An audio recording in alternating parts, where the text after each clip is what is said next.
예수님을 믿는 우리의 삶은 순례자들이 걸어가는 그 순례의 길과 똑같은 그러한 믿음의 여정입니다.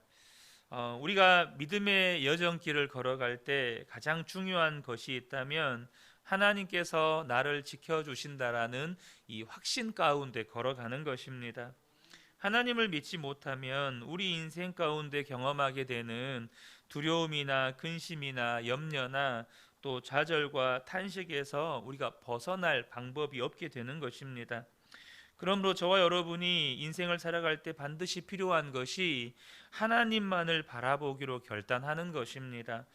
이스라엘 백성들이 홍해와 애굽의 군대를 바라보고 있을 때 모세는 하나님을 바라보았습니다. 이스라엘의 군대와 사울왕이 골리앗만을 바라보고 있을 때 다윗은 만군의 여호와이신 하나님을 바라보았습니다. 가나안 땅을 정탐하기 위해 들어간 12 정탐꾼들 가운데 10명의 정탐꾼은 가나안 땅의 기골이 장대한 아낙 자손들을 바라보았지만 여호수아와 갈렙은 그들에게 약속하신 하나님을 바라보았습니다. 저와 여러분이 정말로 그럼 현실을 외면하라는 말이냐? 그 말이 아닙니다. 여러분, 현실을 직시하셔야 합니다. 왜냐하면 현실 가운데 당장 내게 닥쳐오는 위험이 있을 때 그것을 봐야 피하든지 혹은 거기에 대해서 판단을 하든지 할 거 아니겠습니까? 하지만 현실을 직시함과 동시에 더 중요한 것은 주님을 보실 수 있으셔야 한다는 겁니다. 왜냐하면 주님은 우리가 겪는 어떤 문제보다 크신 하나님이시기 때문에 그렇습니다. 그런데 우리가 현실에만 우리의 시선을 빼앗겨 있다 보면 주님을 볼 수가 없게 된다는 것이죠. 저와 여러분이 어려운 일만 바라보면 안 된다는 거예요. 하나님이 나를 지키시고 하나님이 나와 함께 계신다, 나를 대신해서 싸우신다라는 확신이 있으셔야 한다는 겁니다. 유정옥 사모님이 쓰신 울고 있는 사람과 함께 울 수 있어 행복하다라는 책을 보면 대진표 바꾸기라는 글이 나옵니다. 나는 요즘 내 삶의 모든 경기에 임하면서 두려움이 없어졌다. 그것은 경기에 임하는 선수의 이름 대진표를 바꾸었기 때문이다. 다윗도 그 경기의 대진표의 이름을 바꿀 수 있었기에 그렇게 담대할 수 있었다. 소년 다윗과 골리앗 장군은 누가 보아도 다윗이 진다. 그러나 하나님과 골리앗이 싸우면 누가 보아도 골리앗이 진다. 모세도 그 경기의 대진표의 이름을 바꾸었기에 그렇게 담대할 수 있었다. 양치기 모세와 애굽의 바로가 싸우면 누가 보아도 모세가 진다. 그러나 하나님과 애굽의 바로가 싸우면 누가 보아도 바로가 진다. 나는 요즘 내 삶의 대진표를 다시 짜고 있다. 내 이름표를 빼내고 하나님의 이름을 바꾸는 일이다.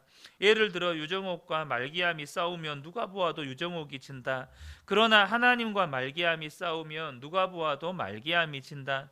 나는 하루 종일 내 삶을 힘들게 하는 모든 문제들과 나 혼자 끙끙대면서 맞서는 일들에 대하여 하나님의 이름을 함께 놓는 대진표 바꾸기 작업을 한다. 그러면 나에게 맹수처럼 달려오던 그 많은 두려움이 사라지고 꼭 이기고 말겠다는 안달도 없어지고 오히려 적수가 안 되는 상대방 선수에게 차나 포를 떼어주는 여유와 넉넉한 인심과 사랑을 베풀게 된다. 그 이후에 오는 것은 당연히 부전승임을 확실히 믿기 때문이다. 여러분, 너무나도 멋진 글이지 않습니까? 여러분은 지금 여러분의 삶에 싸우고 있는 상대와 여러분 자신에서 여러분 자신의 이름을 빼고 하나님의 이름을 넣는 대진표 바꾸기가 되고 있습니까? 나와 세상이 싸우는 게 아니고 하나님과 세상이 싸우는 겁니다. 내가 죄와 싸우는 게 아니고 하나님이 죄와 싸워주시는 겁니다.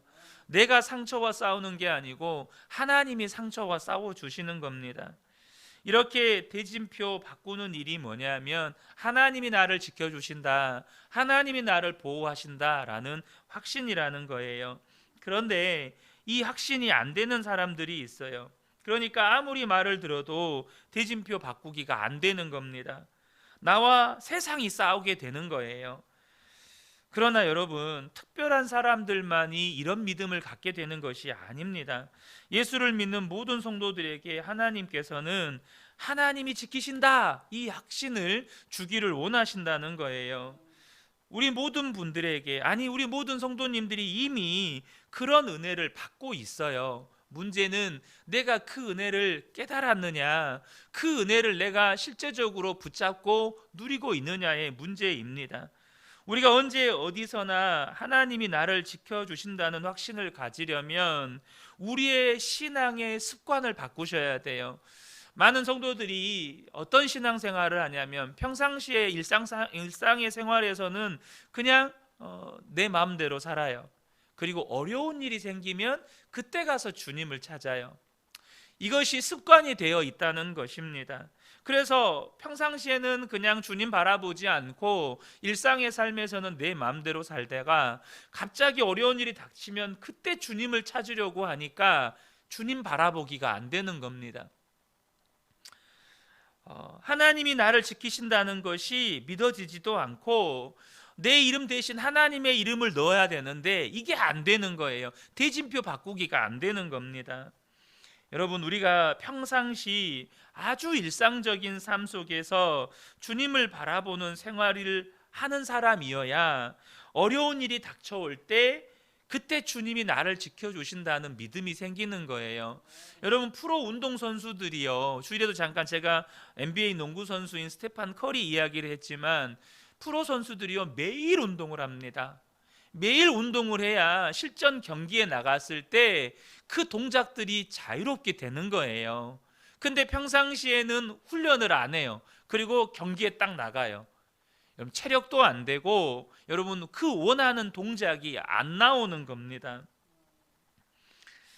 4절을 보면 이스라엘을 지키시는 분은 졸지도 않으시고 주무시지도 않으신다. 여러분, 어떤 분들은요, 하나님은 우리의 삶의 큰 일에만 관여하시지 일상적인 작은 일들은 다 우리에게 맡기셨다, 이렇게 생각하는 분들이 있는데 그것은 성경적인 해석이 아닙니다. 본문에도 보면 주님이 잠자는 동안에도 우리를 지키신다고 말씀하셔요. 잠자는 동안에도 우리의 일거수일투족을 하나님이 보고 계시고 함께 하신다는 것입니다. 이 사실에 대해서 분명히 믿고 주님을 바라보려고 할 때 하나님이 내 삶의 그늘이 되어주시는 것을 알게 되고 경험하는 거예요. 5절에 보면 주님은 너를 지키시는 분, 주님은 내 오른쪽에 서서 너를 보호하시는 그늘이 되어주시니, 일상의 삶에서 주님과 함께하고 주님을 바라봄이 되어져야 주님이 나의 그늘이 되어주시는 것이 경험이 되는 거예요. 근데 이게 안 되면 어려운 일이 닥쳤을 때 갑자기 주님을 바라보려고 하면 그게 안 되는 거예요. 우리가 새벽에 일어날 수 있고 예배 드릴 수 있고 하나님이 우리의 그늘이 되어주시는 것, 이것을 우리가 경험하게 되는 거죠. 여러분, 이 새벽에 일어나지 못하는 분들이 많다는 거 아십니까? 우리가 새벽에 일어날 수 있다는 게 은혜구나, 이걸 경험하게 되는 거예요.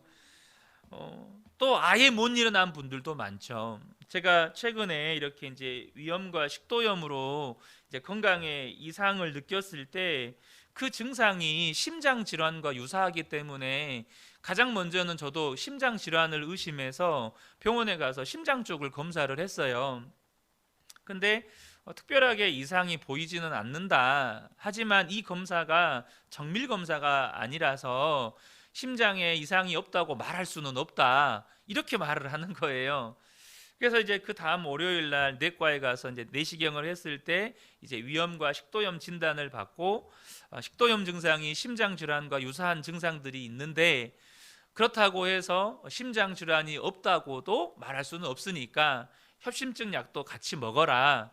그리고 혹시라도 계속해서 증상을 관찰하면서 이상이 있으면 바로 병원으로 와라, 이렇게 이제 소견을 들었습니다.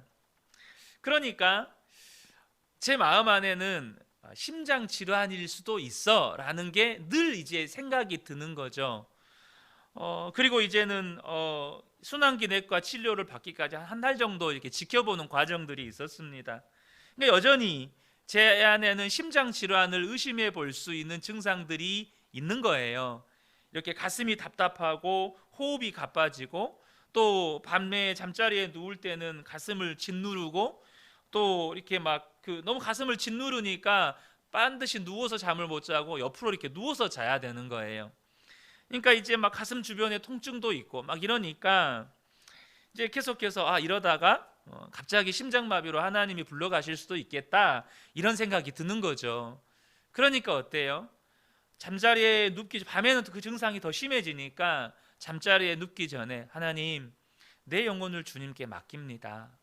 제가 오늘 밤에 주님 앞에 서더라도 담대하게 설 수 있도록 더 주님을 바라볼 수 있게 내 눈을 열어주세요. 그렇게 기도하는 겁니다.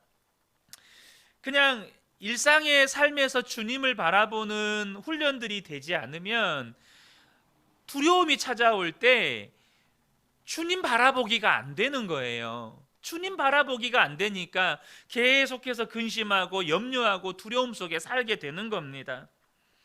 우리가 알아야 할 것은, 중요한 건 뭐냐면, 그렇게 하나님이 우리를 지켜주신다는 것이 어떤 재난도 일어나지 않게 해주시겠다는 의미가 아니라는 거예요. 그렇게 해석하면 우리가 기복적인 신앙에 빠질 위험성이 매우 큽니다. 복 주시면 하나님이 나를 사랑하시는 거고, 내가 원하는 복을 안 주시면 하나님이 나를 사랑하지 않는 거다, 이렇게 가버리는 거예요. 여러분, 예수 믿는 사람도 어려움을 겪는 사람이 많아요. 갑작스러운 사고로 이해가 안 되는 죽음을 맞이할 수도 있죠. 도대체 그러면 주님이 지켜주신다는 건 뭘 의미하는 거죠? 6절을 보면, 낮의 햇빛도 너를 해치지 못하며 밤의 달빛도 너를 해치지 못할 것이다. 이 말씀만 단순히 보면 하나님이 우리를 보호해 주시니까 어떤 어려움도 닥치지 않을 것이다, 이렇게 해석할 수 있거든요. 그렇지 않다는 거예요. 낮의 햇빛 속에서 나를 지켜주시고 밤의 달빛 속에서 나를 지켜주시는 거예요. 그러니까 낮의 햇빛은 내게 위험이 왔다는 거예요, 안 왔다는 거예요? 왔다는 거예요. 낮에 뜨거운 태양빛이 나를 엄습하고 밤의 두려움이 이미 나에게 온 거예요. 그 속에서 나를 지키시고 보호해 준다는 말씀입니다. 이게 정말인지 그 다음 구절을 보셔야 되는데, 7절을 보면 주님께서 너를 모든 재난에서 지켜주시며, 그러니까 재난이 왔다는 뜻입니까? 안 왔다는 뜻입니까? 재난이 왔다는 거예요. 재난이 왔는데 내 생명을 지켜주시겠다는 거예요.